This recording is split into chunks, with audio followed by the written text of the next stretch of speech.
Ladies and gentlemen, I'm Yusel, the game is World of Warships. Welcome to North, welcome to Standard Battle, and welcome to Dachfrittier in the German Tier 8 destroyer, the Z-23. This was the lead ship of the 1936 A-type destroyer. The Allies referred to them as the Narvik class, and their most distinguishing feature is that along with the Tier 6 Gerda, they have 150mm guns rather than the usual 127s or thereabouts. So, big guns, yeah, but unfortunately, well, these are German destroyers, and we all know how this goes. They're visible from orbit, so you get one broadside, and then you tend to get deleted fairly shortly thereafter. Or at least that was the way it went prior to the Great Stealth Fire nerf of 063. Now, everybody is in the same boot, or the same boat, depending on how you choose to pronounce it. And, well, the Germans are having a bit of a lease of life. And, well, Dach is gonna have one of those games, let's just say that. The matchmaking's been pretty kind to him. He's top tier. The only ships he's really got to worry about are the Mogami if she's in her light cruiser configuration, the Edinburgh if it catches him off guard, and maybe the Loyang if it gets close. Everyone else, well, basically a target, unless that usual decides to play peekaboo and light him up for someone else. So he's got good reason to feel confident. He's out on the flank, the Loyang's been picked up over on the other side by the Indy, and, well, life is looking pretty good. And then he comes round this corner. And, well, yes, I know what's going to happen here. Oh, ship. So, that's a Grausch Spee. He's come within about 100 metres of being detected, and if he hadn't slapped on that turn when he did, he would have been under, let me see, that's 6 283mm guns, 8 203s, and far too many 16-inch guns for comfort. Torpedoes are in the water and running, he's turned and he's plugged in his engine boost. But, well, that's not a great torpedo shot. They're coming in pretty much bow on. The enemy are going to get plenty of warning in their cruisers. They're going to have all the time in the world to slap on the torpedo beats and the rudder, and oh. Okay, then. That was unexpected. Answers in the comments section, please. How do you mess up that badly? I have no idea myself. However, Dach is not questioning his luck. He's angling up again for another torpedo shot. The Grausch Spee and the York can't see the Perth to the right. He's popped his smoke screen, so weed for days there. What they can see is the Arizona and the Warspite behind him, so Diver 16 is perhaps understandably noping the hell out. Meanwhile, the Inter has gone bow on and is actually having second thoughts and is also noping out, which leaves the Nagato of Orfid and the Colorado of Yaroslav Lubinsky behind them, and Arizona and Warspite are pretty much squaring up for a duel. But they'll just delete the York first because, well, he turned broadside and was a little bit slower than the Graf, and broadside to a battleship, come on, you know the chorus by now. Exactly. So, one Nagato turning away. Dach has dumped his torps, but it's not a great shot. If the Nagato holds that course and speed, he is probably going to run out of range of the torpedoes before they get to him. If Orfid holds his course and speed... Wait a second, is Orfid turning? Yes, I think he has turned just ever so slightly. He's trying to keep his number 1 and 2 turrets in action against the Arizona and the Warspite, and the end consequence of that is that instead of escaping the torpedo spread completely intact, he eats 2. Boom and boom. So, has he had to blow his damage control?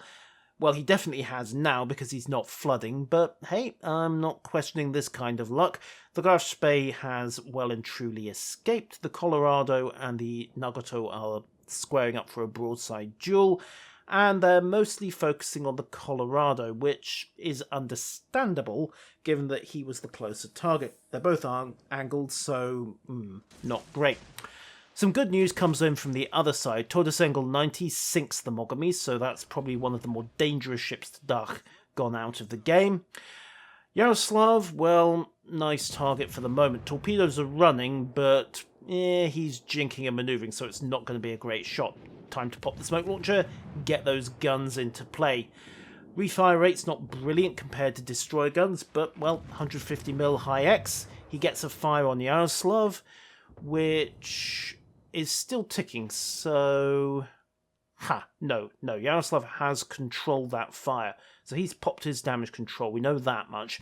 Question is, once the fireproofing wears out, he's going to be very vulnerable to another fire, so salvos of armor piercing in the meantime, trying to use that 150mm shell to get through the upper belt and the superstructure, getting some pretty decent hits as well. The rounds generally going where they're aiming, but you can see the difference. If he starts hitting the main belt, he's going nowhere. Fire protection should have worn off from the damage control, so it's time to get another fire and go. Yes, there we go, that's nice. But the smoke is starting to run out, so Dark is going to have to motor pretty sharpish, or he's about to get spotted.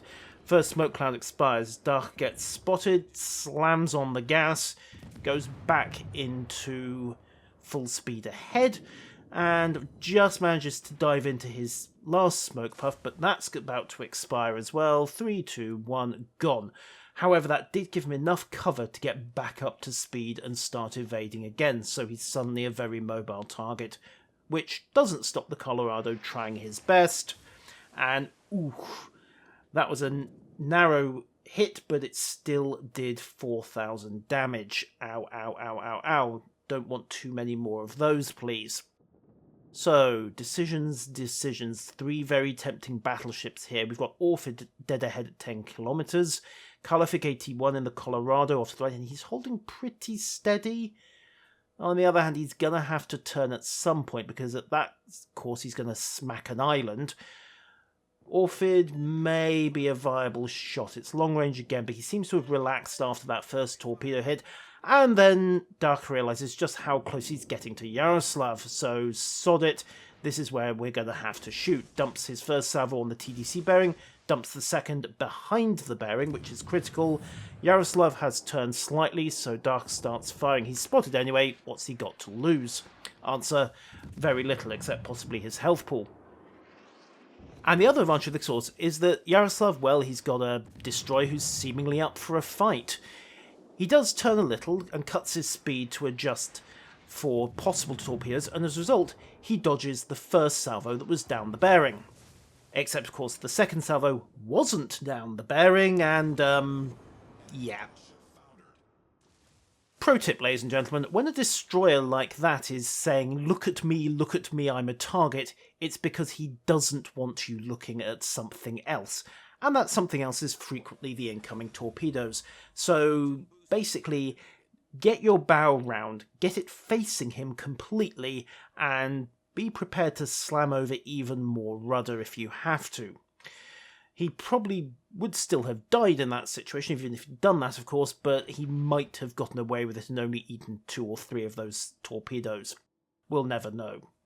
However, one battleship gone. The bad news is that the Arizona is gone as well, and Dark is, well, he's running out of friends on this side of the map. The good news is that the enemy don't seem too bothered by a German battleship raining fire upon them, and indeed starting fires on their deck. Kalafic pops his damage control again. I think that's twice he's gone trigger happy about it now. No, the first time was the other Colorado, my mistake. But it's still a mistake. That was one fire, and if Duck can get a second fire going, there's going to be very little he can do about it except break out the hot dogs. Duck, however, is having some problems. The Colorado isn't jinking much, but it's an awkward target, and it's got just enough lateral motion that the guns are mostly missing. He got a good salvo there, so he's finally adjusted. And amazingly, none of those battleships seem too interested in the German destroyer that's peppering them with 150mm fire from mid-range. You'd think one of them would have swatted the nuisance by now, but they're more interested in the Perth that's loitering down south. Maybe they're smelling cruiser broadside, I don't know, but there's the barbecue. Fire up the gas, get out the beers, and, well, let's see if we can have ourselves a party. Switch fire over onto Orford, now that Kalafic has got one fire burning. Try to get something going here. Oop, there we go, must have hit the sake. Now, can we get anything more done? Because Orphid, yeah, no, even Orphid's not that interested in him. Honestly, what do you have to do for a senpai to notice you these days? Armor piercing, perhaps? Nope, apparently not. Mind you, that salvo didn't do anything, so let's try again. And if the Nagato's not going to be interested, fine, we'll go back to Caliphate. At least he looked like he might be paying some attention. Then again, maybe not. Come on, senpai. Notice Dach, notice Dach. Then again, maybe don't notice Dach. I mean, he's farming some pretty nice damage here. He's getting 3, 4, 5,000 a salvo off the armor piercing if he hits up a hull or superstructure. 4,500 from that one. So, actually, you know what? Be stupid. Don't notice the destroyer that's just run up a high caliber award, thanks to you not swatting him. The person who has noticed Dach, however, is the Ryujo. Now, the last we saw of it, it was somewhere around here, and, well, coming off to the west. The aircraft have come in from the east, and Dach can't ignore them any longer. Dive bombers go down but miss, and here come the torpedo bombers. He does manage to get a fire just as a parting shot. Tamalia deletes the perth, so the distraction is gone.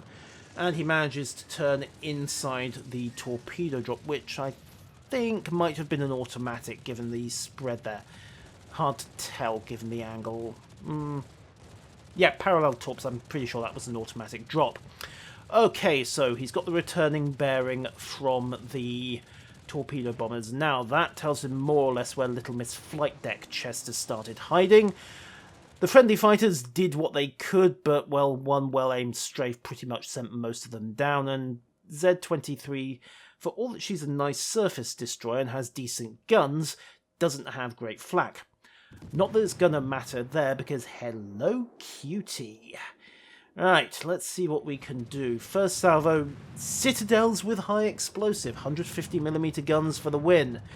He knows he's got a pretty decent salvo, but what he's really looking for at this point is a fire, something to either disable or cripple the Ryusho's ability to get its bombers back in the air. Confederate's all nice and good, but come on, we need that fire. Come on, come on, come on. Oh, another stealth, there's the fire. Flight deck is disabled and he's immediately controlled it, which suggests he doesn't have the tier 4 skill to get the bombers back in the air. 2 dive bombers have launched. Armor piercing now we are chasing Citadels. We just need a quick kill, and broadside is what we're gonna get. So, another Citadel hit. A couple of thousand damage, but the Ryujo will have had enough time to give auto targeting instructions to his bombers. So, dive bombers are coming in. They miss, which just leaves the Ryujo's torpedo bombers as the main threat, but friendly fighters have rearmed and got back, which means that, well, they're not that much of a threat anymore. Time to farm a few flat kills. And yep, there go the last of the Ryujo's torpedo bombers. Thank you, friendly Brill Cream boys. Your assistance is much appreciated. Now, there we go. Forget that order to take out some dive bombers. We've dealt with them. We're back into stealth. And there's a Bayern. Okay, that's the one that was running from the Edinburgh over the other side. He clearly managed to disengage.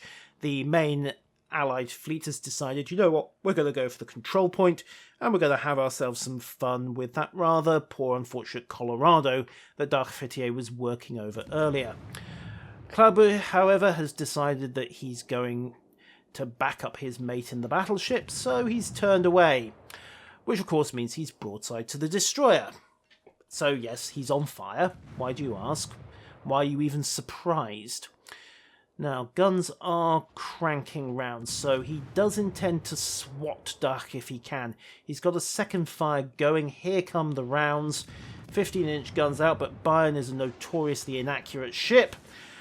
Unfortunately, Klaber's gunners apparently didn't get that memo, because, well, yeah, this is bad.